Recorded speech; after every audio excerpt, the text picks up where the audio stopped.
biracial in Chicago, tough, inner city Chicago, by a single father. My dad was an immigrant from the Philippines, and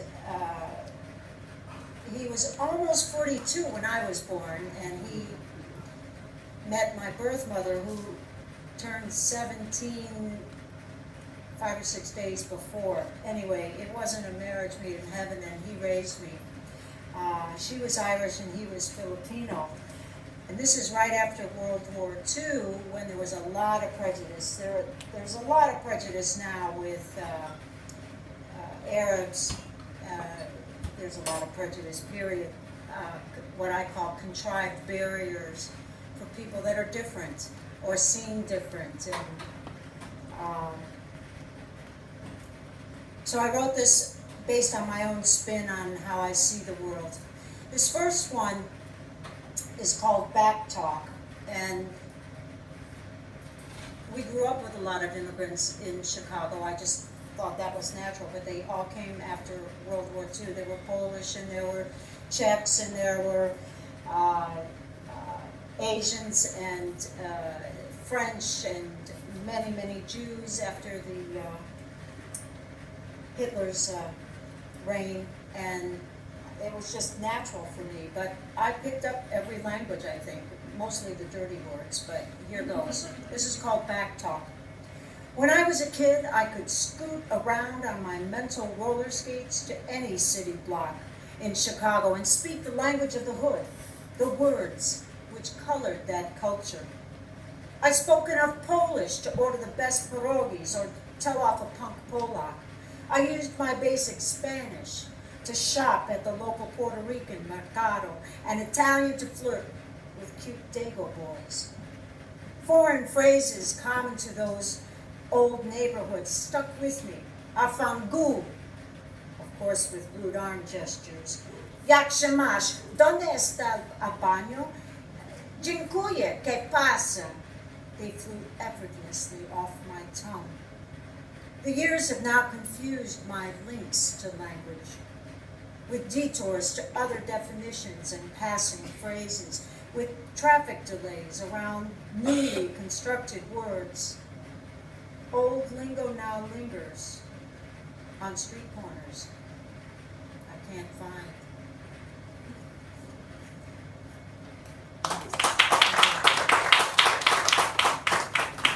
It upsets me.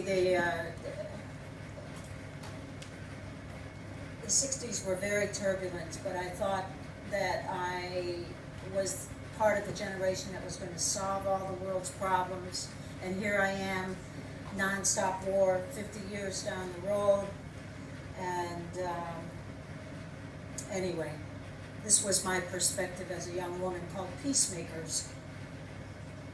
At best high school buds and bright center of the universe, Millie and I fought walk-talk duels all over 60s Chicago Northside ganglands to Old Town hippie shops. Like omniscient teens confident in our blueprint of global peace, we gestured to pigs, dirty cops with kicky targets on their backs, but I can't read. With kick-me targets on their backs put there by peaceful hippies. We shouted at TV's Tricky Dicky Nixon, the catalyst for public corruption, and cheered draft dodgers as saintly martyrs of truth.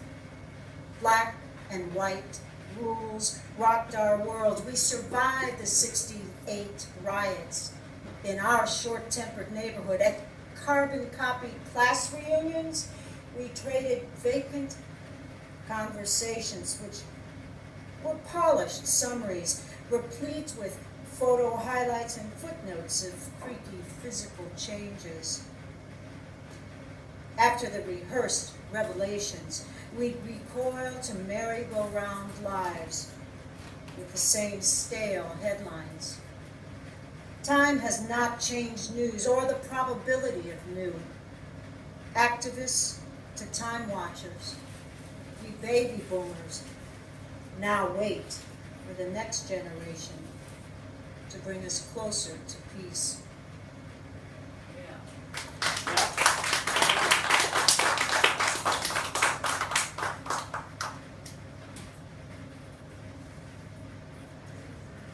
Street signs. From my gangway, my life story strolls past neighbors on stoops to cool from the windy city's steam bath summer, yelling over transistors at kids to watch out for cars as they played in the street. The name of the Jewish butcher is buried in my years of city soot. But I see his plucked chickens dripping in the window, their blood, a tasty soup in Great Depression bread lines. Down the block there's Casey, the Polish grocer, ready to cut me a pound of round for my stepmother's routine hangover, like a steak for a fighter's bruised eye.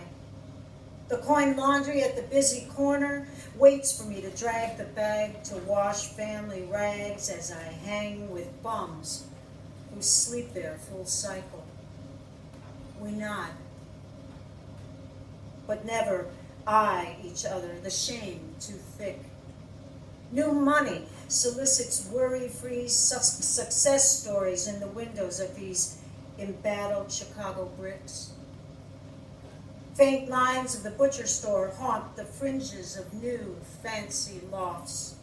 Newly frosted and ivy-covered, Casey's windows conceal a well-heeled home. The laundromat is long gone. So too the movie house where I won free accordion lessons, and the 5 and 10, where I dreamed of working one day. While today's dreams are bigger than my dime store ambitions, my loyalty to the Cubbies hails from Northside radio days. Fresh from the butcher or local grocer, still beat today's big box shops. These resilient buildings remain my framework.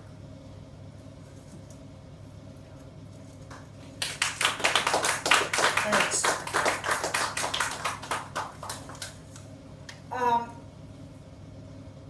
This next part is about family. Some of it about skin tones. Some of my family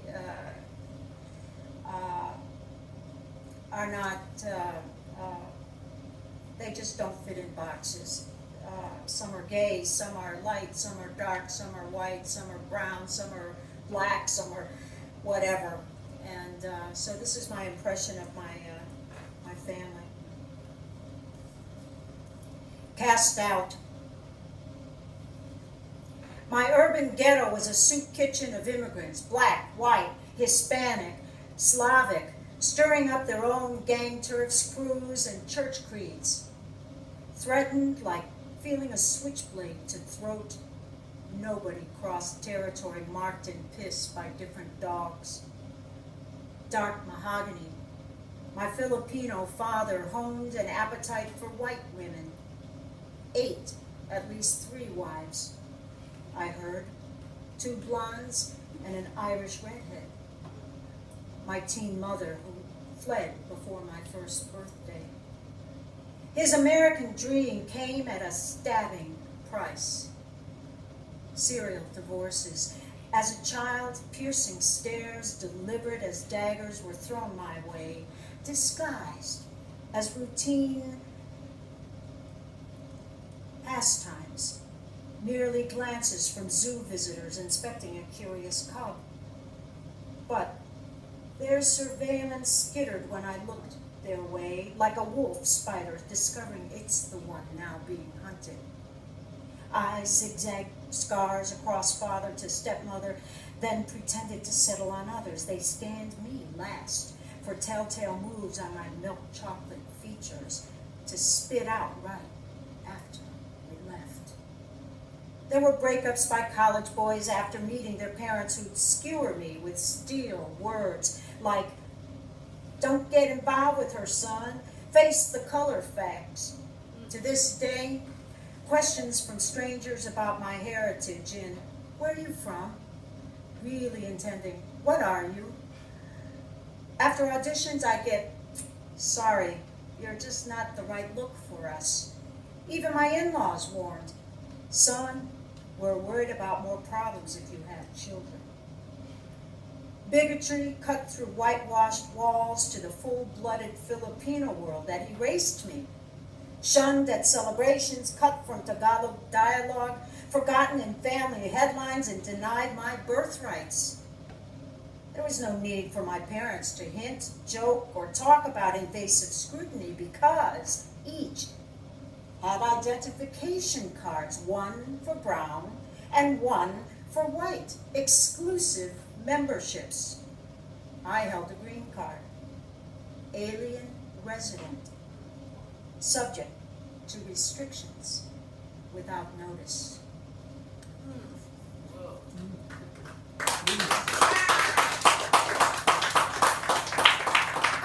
Thank you. I'm proud of my father. He came to this country, typical immigrant. First the older brother, then the next, then he came. His next was his sister, but she went to Chicago, became a Filipino nurse, and then retired back in the islands. But he came here, World War II broke out, and he enlisted in the American Army. And